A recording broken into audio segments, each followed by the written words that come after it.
Pad and Kim are young and in love, Let's get out of here. but from opposite sides of town. The two families was like oil and water coming together. Pad loved Kim, and I think that he would have fought for her no matter what. The star-crossed lovers defy everyone to build a home together and amass a fortune. She had the fancy jewelry. She had everything. She had everything. From the outside, it looked like everything was perfect. I will take you for everything. Screw you. Until lies and betrayal land one of them in the grave. Things started getting bad, and everybody knew it. Call him and Stop! Hey, stop it! the party! Stop it! Love may be blind and marriage bliss, but divorce is murder.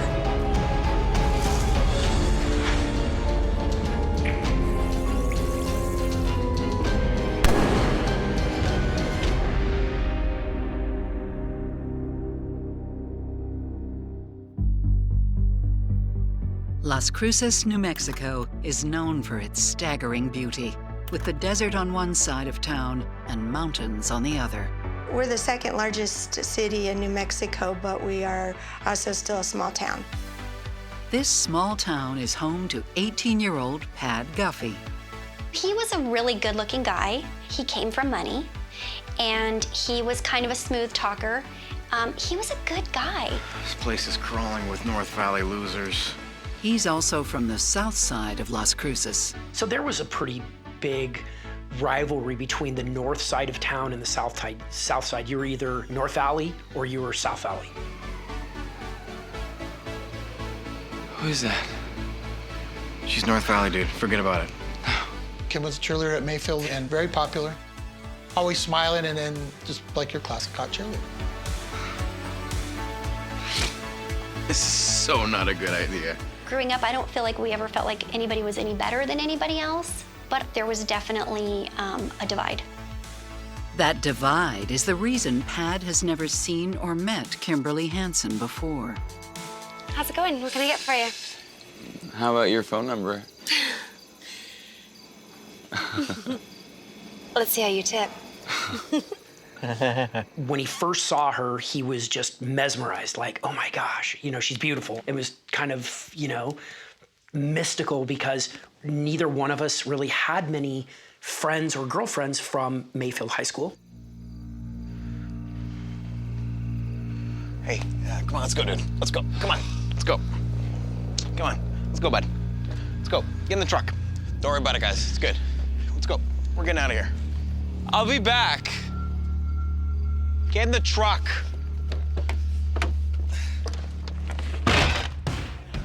Eventually, Pad and Kim end up at the same house party.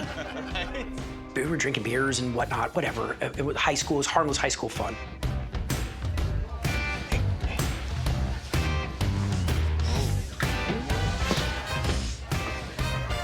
I'm gonna get another beer. Yeah, sure you are.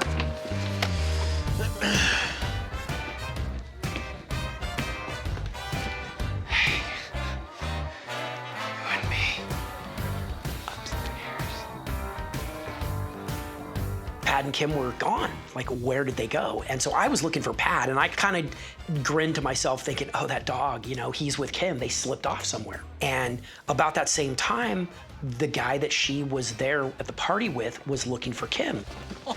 You lose something, dude? Huh? You lose a little something? Looking around, eh? It's like, where is she? Where did she go? She's with Pad. And then, of course, me being there with Pad really kind of escalated things. Come on, dude. Come on. What? So we ended up getting into this, I don't want to say a brawl, but there were boys, teenage boys, fist fighting with each other over this. We're waiting, dude. You lose something, dude? Huh? You lose a little something? Looking around, guys? Think that's about us? I hope so. If it is, that means we're doing something right. That's when they started seeing each other. And that's when things went from high school relationship and went from there. They became pretty serious pretty fast. Let's get out of here. He thought that she was just the greatest thing that ever happened to him. The pair defy expectations and make their relationship last beyond high school. While Pad goes to college, Kim is a driven career woman. She was a hardworking girl, you know? Right out of high school, I believe, she went to work for a company that sold computers, and she was very successful. She did really good. She bought herself a really nice car, and she wore very nice suits. I look gorgeous. I think she probably had to be making $100,000 a year back in the late 80s, early 90s, as a single woman. Where to, patty cake? How about Timbuktu? Hmm? I think Pad was impressed with her ability to earn that kind of money on her own. Come on, give me the keys. Okay. I have a surprise for you, kid. Oh, mysterious. They'd been together at that point for 5 years, and you know, after 5 or 6 years, you usually take the next step. All right, close your eyes. I'm gonna take you someplace real special. But at the couple's wedding reception, it becomes even clearer that Kim and Pad are from two different worlds. I think the two families, the Guffeys and Kim's family, was like oil and water coming together. Pad came from a fairly well-off family. They drilled water wells, agricultural and commercial, geothermal, big wells. And in southern New Mexico, water's a very hot commodity. It's the desert, but they weren't flashy. It was very old money. She came from, you know, lesser means. She wasn't, her family didn't have a business of their own that was, you know, passed on for generations. Her dad worked for the electric company, so not broke, but not pulling in millions of dollars either. Well, it's not quite what I was hoping for, but congratulations, Pat. Thanks, Pop. Just make sure they treat you right. I think Pad's dad was a little apprehensive of her intentions, and I don't think he liked her. I think maybe the Guffeys always felt like Kim was looking for something, that she saw an opportunity with Pad. Uh-oh. It'll be fine. They only have to play nice for one night. Which poison? Beer, wine, or whiskey? I like water, not poison. Ah, yes. Bless your heart. I think Kim's family looked down on Pad because he drank. Psychotherapist Stacy Kaiser and forensic psychologist Brian Russell see bumps in the road ahead. Pat and Kim are basically from different worlds in the same community. He's rich and she's not, and that might not make a difference at all. However, at this young of an age, it's challenging to manage the fact that their parents aren't on their side. It seems like Kim's parents have an issue with thinking that Pad's parents drink too much or something. It doesn't really seem like they've got great grounds to have objection to him and his background, and his parents seem to have maybe some concerns about the fact that his socioeconomic status isn't very equal, and maybe that'll cause a problem for the couple, which I don't think it would. So I don't really understand why the parents on either side have these objections, but the fact that they do doesn't bode well for the relationship, because you want to have the extended family be supportive. Pad and Kim shrug off their family's differences. I think Pad loved Kim, and I think that he would have fought for her no matter what. It's the two of them against the world. Don't worry, I'll take care of it when I get home. I'll take care of you when you get home. But soon, it will be the two of them against each other. Nobody likes your wife out with another man. If Pad wasn't giving her the attention she was going to get it someplace else. Opposites Pad Guffey and Kim Hansen are newly married and are trying to take the next steps together.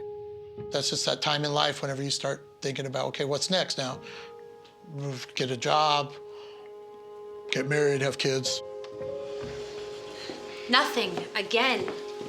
Look, trying is the fun part. There's no time for fun. We both have to work. If I can't give you a baby, how about a new house? How about both? Okay. Both it is. While Kim climbs the corporate ladder, Pad joins his father's company. Their cars got a little nicer. Things got a little fancier, trips got a little bit more frequent, money was flowing a little bit better, things were doing very well. But then, tragedy strikes. Pad's father is killed suddenly in an on-site work accident.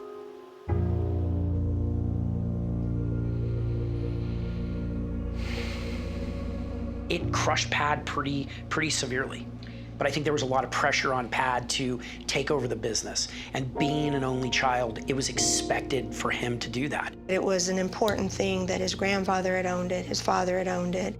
Doesn't seem like it would have been a real option to just sell it. It's nice to see you again. Sorry about your dad. Kim agrees to join the firm at his side. There's someone I'd like to introduce you to. I don't know that that was really her dream. At first, I think that she submersed herself into it and went full-fledged. But I think eventually it started to wear on her. Hi, Bruce. Nice to meet you. I've heard so much. Can't wait to get started. She wanted something way more glamorous and probably way more fashionable than to be a well driller. Will you, excuse us for a moment?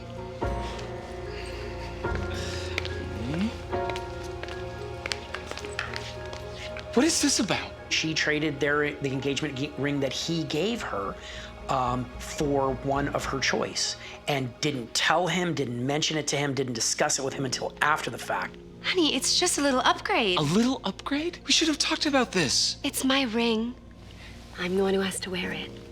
I know it hurt him. I know it bothered him. Like, what I gave her wasn't enough.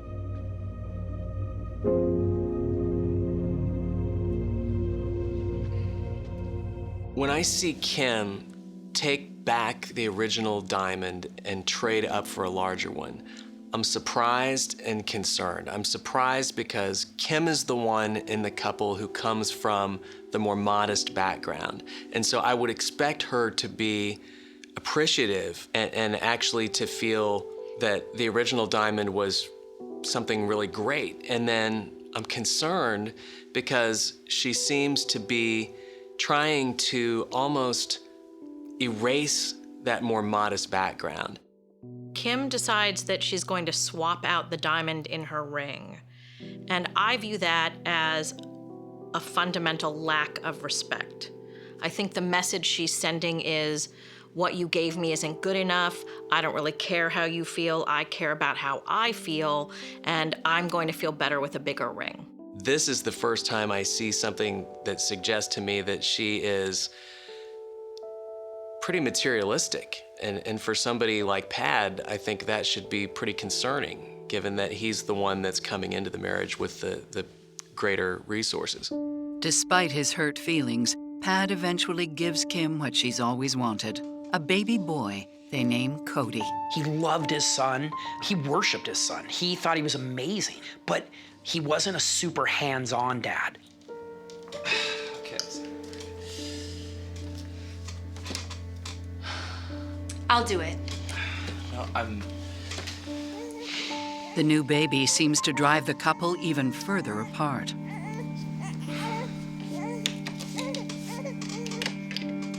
Fine. Guess I'll go to work then.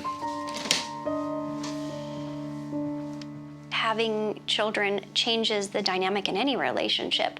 She obviously wore the pants in the relationship, or at least that's the way I felt. While Kim takes care of their son, Pad's money helps buy the growing family a place in the gated community of Mesilla.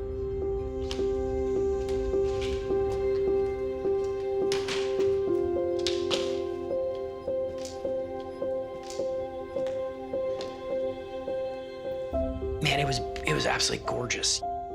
From the home theater to the computer system to the security system to the swimming pool to the kitchen. And I mean, Kim didn't even cook. It was amazing. She had everything. I think having the cars and having the money and having the house were probably her way of showing that she had succeeded, that she made it. Pat? Pat? Where the hell are you?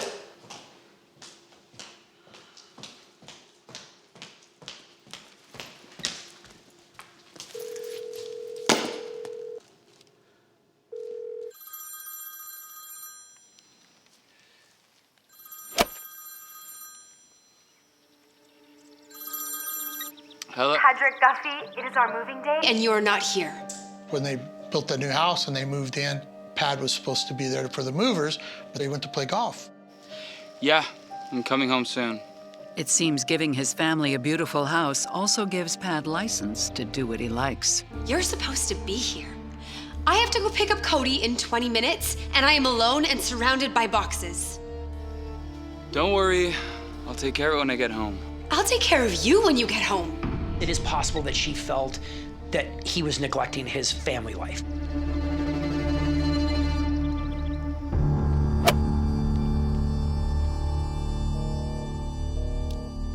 Are you there? Are you there? If my husband went golfing on our moving date, I would probably be very upset. I mean, of course, he wanted a beautiful wife and a beautiful home. Of course, I think expectation also was to be happy, and I don't think he was.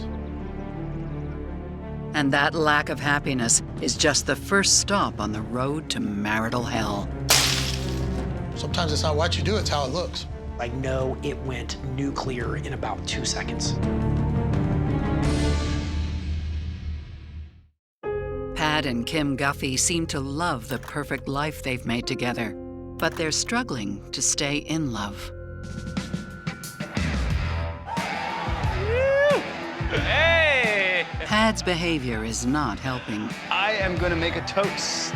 Pad kind of had a fascination with strip clubs. To old friends and new deals. Cheers, boys. He blames the demands of his job. The way they did business with these farmers, they would sit around and they'd drink beer all night or drink whiskey all night or whatever it was. But that's how you did business. And there were a lot of deals made like that. We're gonna have another round.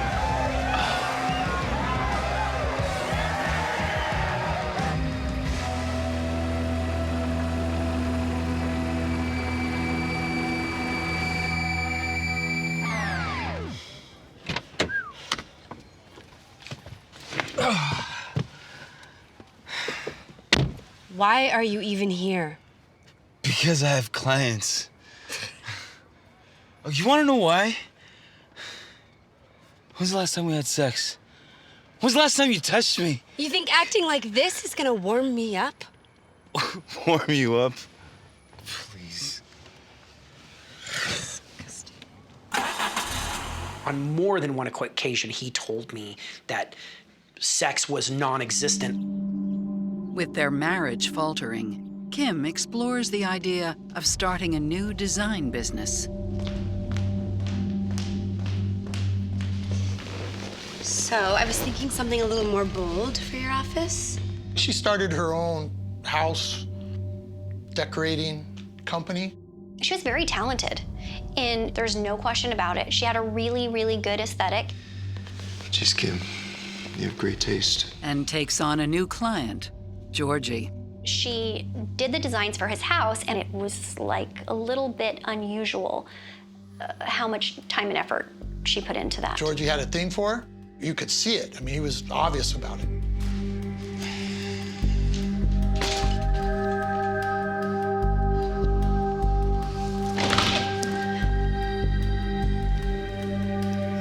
I should go.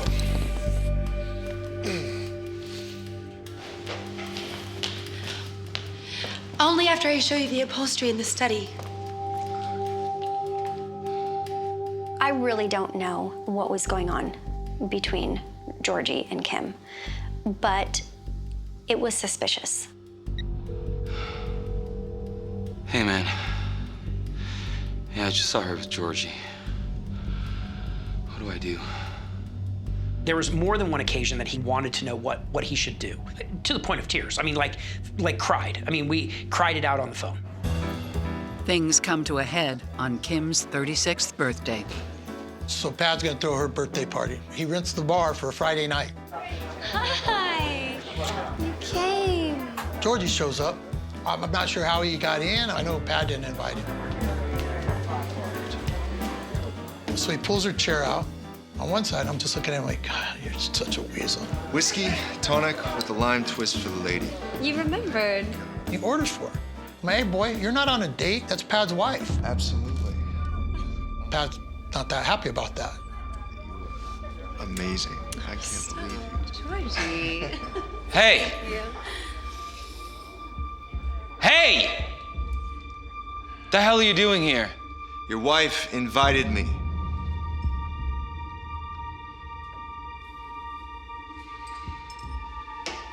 Look, you're gonna leave now or I'm gonna kick your ass.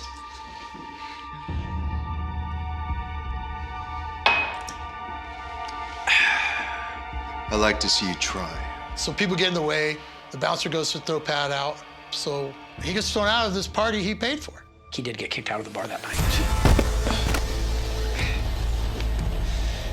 This is my freaking party.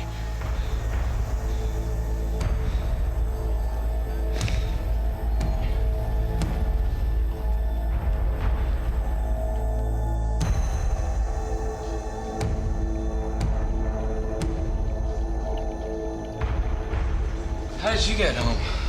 None of your business. Actually, it is. Remember, I'm your husband. How dare you make a scene at my birthday? How dare you make a scene around town with Georgie? I told him specifically, you should appeal to her and say, listen, I love you. You're my wife. I'm asking you to stop. I don't think that anything's going on inappropriately, but people are starting to talk and it's embarrassing me. I don't want you seeing that weasel ever again, you hear me? Tone down your drinking and never go to a strip club again. And I mean never. That's fair.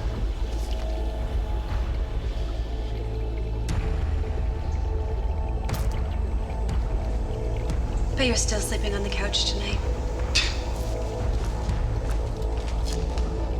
So, like, pretty much every other night in this house. Kim and Pat's relationship has soured sexually. And that doesn't surprise me because I think it's hard for a woman to feel sexy about a guy whom she doesn't respect. And Pat is behaving in some ways that are not worthy of respect. He's spending a lot of time out drinking with clients. He's going to strip clubs with clients.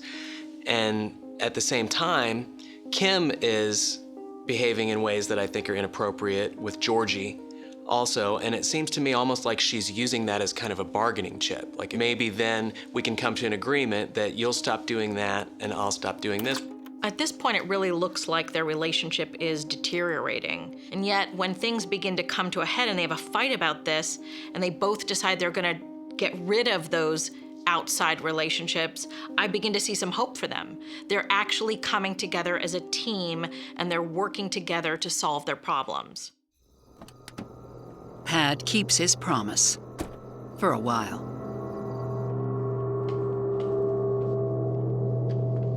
Pad came home late at night after a night of drinking, and Kim was waiting up, ready to pounce. Where were you?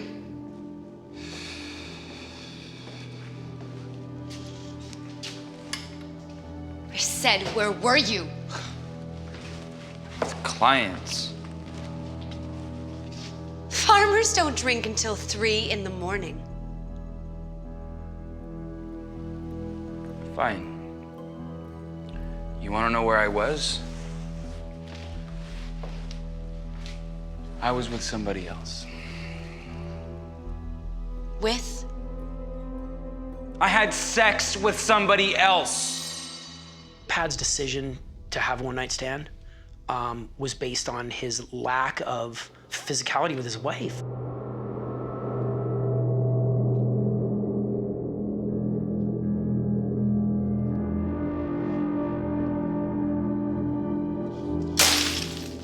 I'm sure she absolutely flipped her lid. I know it went nuclear in about 2 seconds. Knowing what I know of his relationship with Kim, I understand why he did it, but I also know it was a one-time thing. They knew how to kind of rev each other up. They had a volatile relationship. One 4th of July, the couple's friends realize the marriage isn't just volatile, it's explosive. Pad said, oh, well, let's just all come to the house and we'll do a big 4th of July thing. I mean, it was kind of last minute. He said, I'm gonna make ribs, and he had this big plan. Well, he hadn't talked to Kim.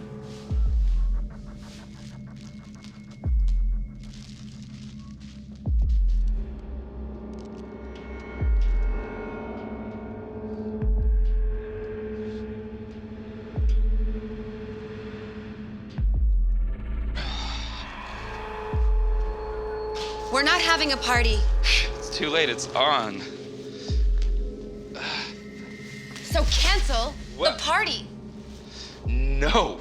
Call everyone and cancel it. I said no. Do it! Call them and cancel Stop! the party! Hey, stop it! The party! Stop it! Fine. Have it your way, bitch. I finally got it out of him. I said, what happened? He's like, she absolutely flipped out and went mental. She had a hanger in her hand and she was smacking him with the hanger on his back. And he had welts all over his back. And I'm like, are you freaking kidding me? What did you do? And he's like, I didn't do anything. What am I supposed to do? I know this sounds crass and terrible, but it's like he put so much work in with Kim that he wasn't willing to let it go. Through good times and bad times, I think he loved her and he hated her at the same time. But love and hate can be a lethal mix. There was a very small puncture wound. Screw you. It was probably the only way that he could hurt her.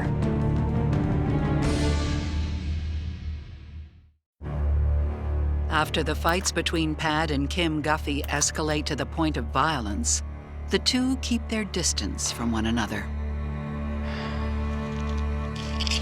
They probably had gotten to a point in their relationship where maybe they were at different places.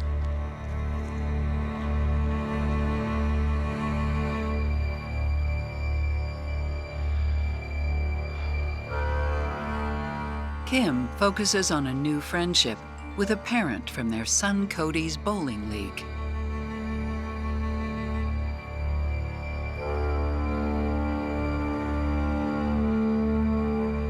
He was divorced. He had at least one child that was Pat and Kim's son's age. They knew each other's kids from the bowling alley, and they started a flirtatious kind of relationship. They got to the point where they started just talking friendly by instant messaging each other, calling each other beautiful and handsome, and talking about their own personal desires. What you doing there? Let's get you ready for the game.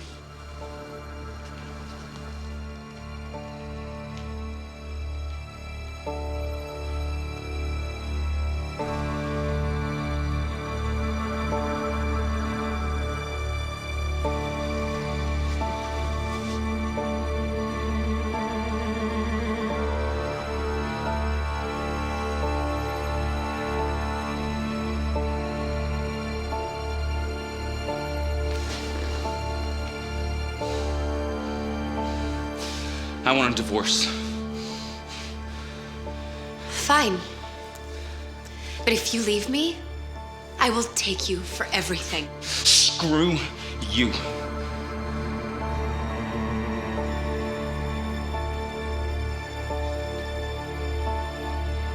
If there was been a divorce, for all intents and purposes, it would have been divided up 50-50.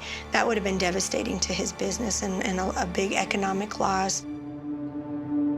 He was really hung up on the fact that I've worked really hard for a long time, and I'll be damned if I'm gonna give her half of what I've earned. And that's how he felt.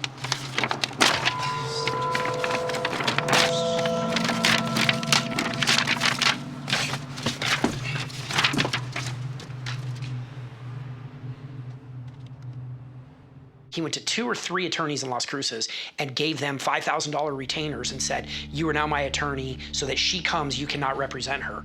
She had worked for the business. She had been a stay-at-home mom. She probably was entitled to a lot of that money, but I think it was probably the only way that he could hurt her.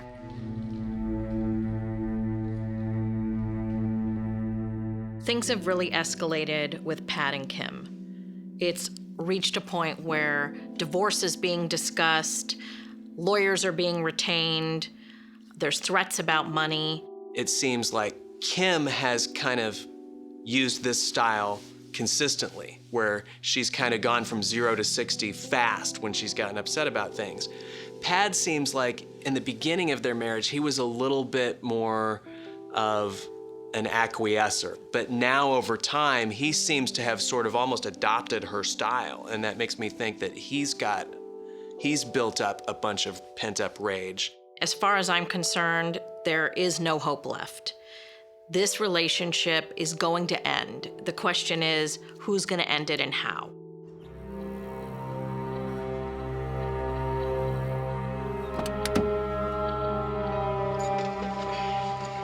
While Pad worries about the possibility of losing half his fortune, rumors are starting to fly around Mesilla about somebody else in his wife's life.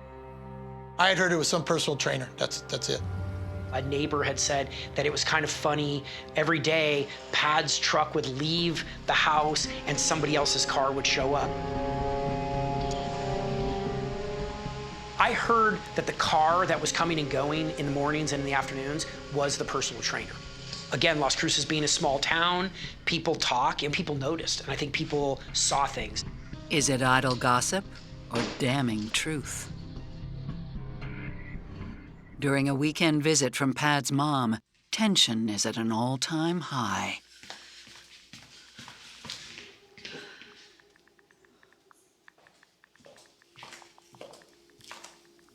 Something wrong? Everything's fine, except for the fact that your son is out golfing. Kim was upset at Pad because he didn't stay home and entertain his mom. It really was just an excuse to be in a fight.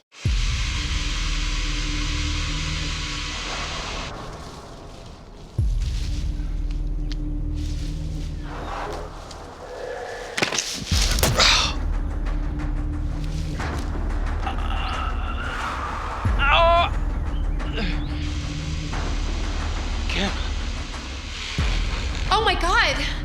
Oh my God! Ambulance. Oh my... Call an ambulance. What happened? I fell on a bridge.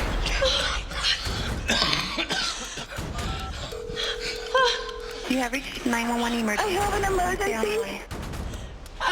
My husband fell. He's bleeding from the chest. What do you mean? I don't know. He had something and he fell. It went into his chest. Please hurry. Baby. Water. Kim. Kim. What city are you in? Yes, we're in Mesilla. Please hurry. I need an ambulance fast. Give me 1 second, okay? I've got to page up the units, okay? Don't hang up. Please hurry. First responders and police from the Mesilla Marshal's office arrive on scene. Tell him what happened. I think I fell on a branch. I fell on a branch. He was awake and at least trying to communicate. He was really thirsty. He was really upset. He did say that he fell.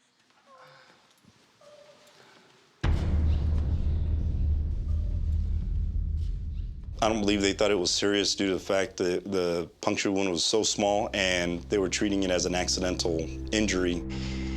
It just so happens the puncture hit a crucial point. It went through 2 of his ribs and then just went right into the heart. So he was declared dead fairly quickly after getting up to the hospital. I get a telephone call from my mom, who still lives in Las Cruces, and says, you know, Pad's dead. And I'm like, what? I couldn't even process it. And at the time, I'm thinking, impaled? What does that mean? He's been impaled.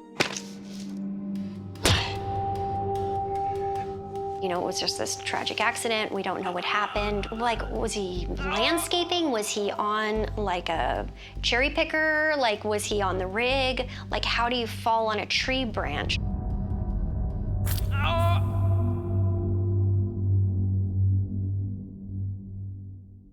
The death is recorded as accidental, but out of standard procedure, detectives from the larger urban police force are called in. So, take me through your morning. Did you see Pad? I was asleep when he went to work. I got up a bit later, dropped my son off at school, and then came home to work out. We exchanged a few texts, but nothing special. I mean, I didn't even know he was home.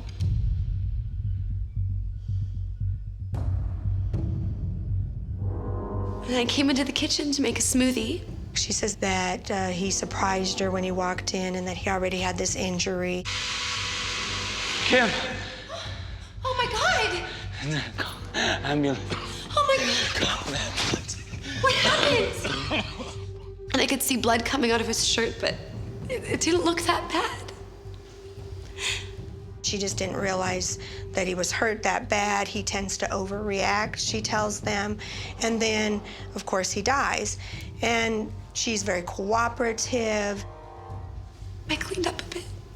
She cleaned up the blood because the son would be coming home, and she didn't want him to see that. He was going to have to be told that his dad had died, and so they didn't want him to have more trauma. Do you mind if I just look around a bit? Be my guest.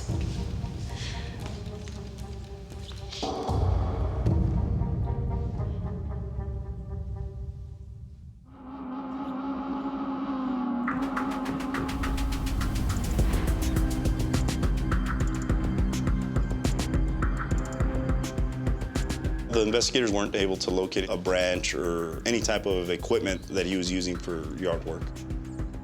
It does raise suspicion as to what truly happened or where that object is at. Could he have been stabbed with something else? Like what? There was a letter opener there just the other night. It's starting to look less and less like an accident. Even with the things that I knew about their relationship, I still was absolutely dumbfounded.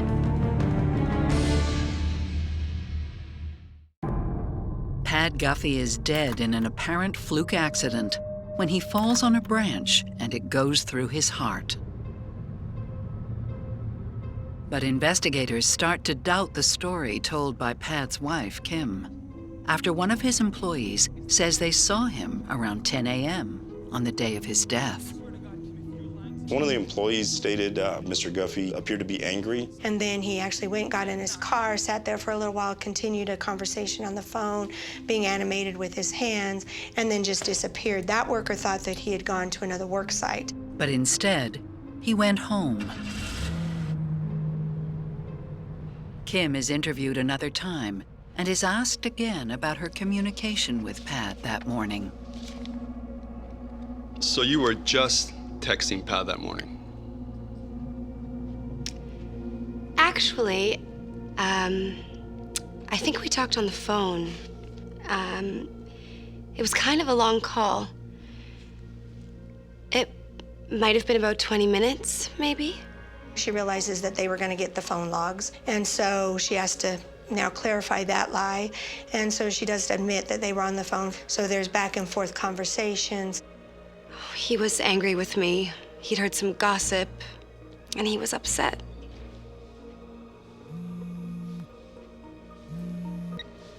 Hello? Are you alone? What? You heard me. Is there someone there with you right now? Of course not. You're lying. If you're lying right now, I swear I'm gonna hurt myself. He hung up on me.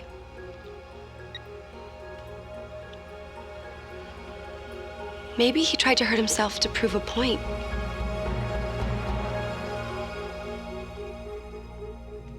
Nothing is adding up. So authorities interview the emergency dispatch operator to ask for her impressions of the 911 call. Yes, hello? What's going on? I have an emergency, please. My husband got hurt and he's bleeding in the chest.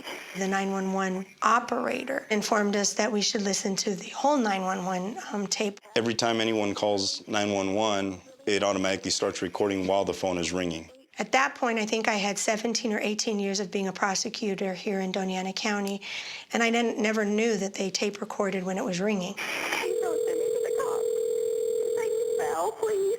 Will you promise me? Please promise? Please stop. Lay down and calm down.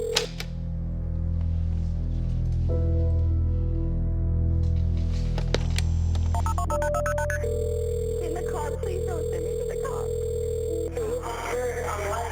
Okay. I am. I fell, please. Will you promise me? Please promise? Please stop. Lay down and calm down. Lay down on your back, baby. Lay down. I know it. I know it. I know it. I'm going in. Oh,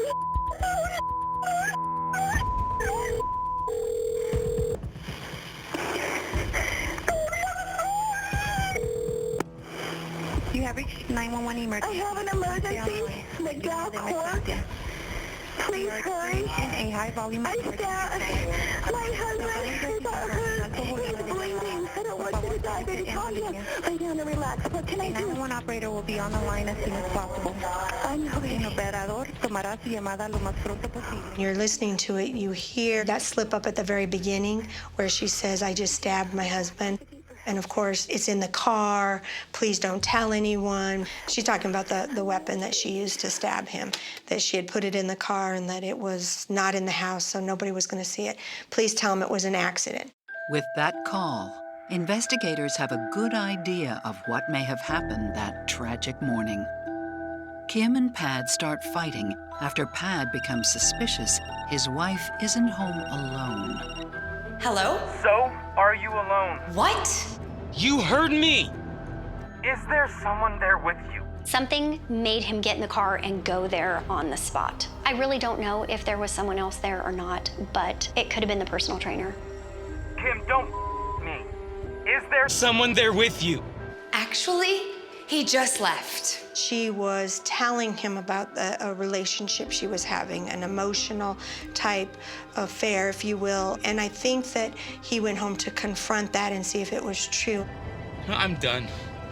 You're not getting a thing. Oh, really? There isn't a lawyer in town that can save you. You were the one that cheated, remember? Lawyers are gonna have a field day with that one. Wait, where are you? Closer than you think. Good. Because I'm gonna take you for everything. Like hell you are. You have no right to take anything from me.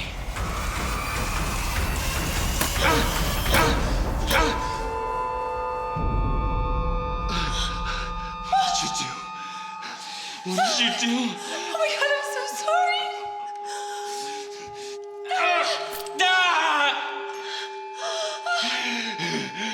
Call for help. Get an ambulance! Where are you going?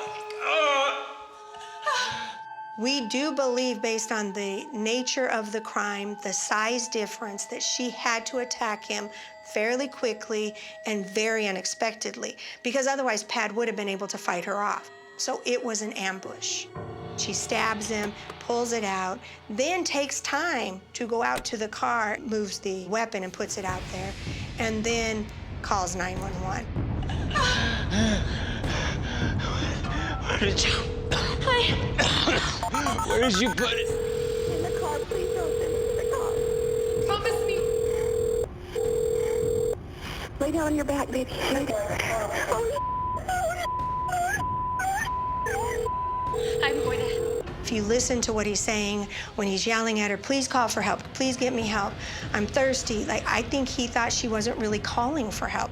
I think he did not believe that she was even on the phone. How long he laid there and watched her run around and do all these things to cover up that she just stabbed him must have been even more terrifying than being stabbed. I fell on the branch. Even in his dying moments, Pad lied to protect Kim. If she would have left the weapon in there, if she would have called immediately, and if she would have gotten help instead of trying to protect herself and trying to hide up the crime, I think he would have had probably a 90% chance of surviving. Kim Guffey is arrested and eventually pleads guilty to involuntary manslaughter and tampering with evidence. They kept calling it non-violent involuntary manslaughter, and I'm like, how is getting stabbed in the chest non-violent? If a man was to just say, oh, I just lost my temper and I just grabbed a hanger and hit the woman with it, we would never accept that. Because to me, it sent the message to our community that if you are a female and you can play the role of a victim with that, you can get away with being punished with less than a year in prison for taking somebody's life. If you stab someone in the torso one time with a letter opener, you actually have a higher chance of not killing them than of killing them. So, do I think that Kim knew exactly where to stab and intended to stab exactly in that place on Pad to kill him?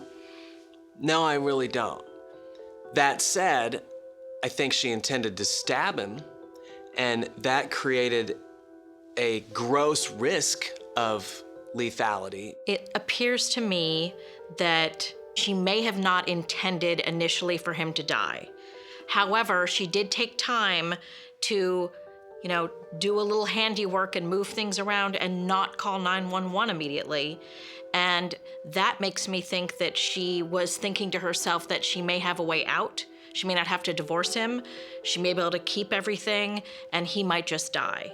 There's a lot of possible theories for why Pad might have said that he stabbed himself. I think he wanted to divorce her, and maybe in his mind he thought he would live and he would end the marriage and she would never be able to do something like this to him again. If there's one thing that I've learned through this whole thing, is that honestly, anybody's capable of doing something like this. Even with the things that I knew about her relationship, I still was absolutely dumbfounded. There were warning signs and nobody addressed them. Nobody did anything. You don't know what to do.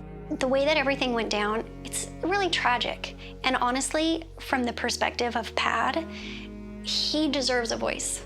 There's a lot that I would have liked to have shared with him and told him that's happened to me and my family and his family in the last 8 years that I wish he were here for. He didn't deserve what he got.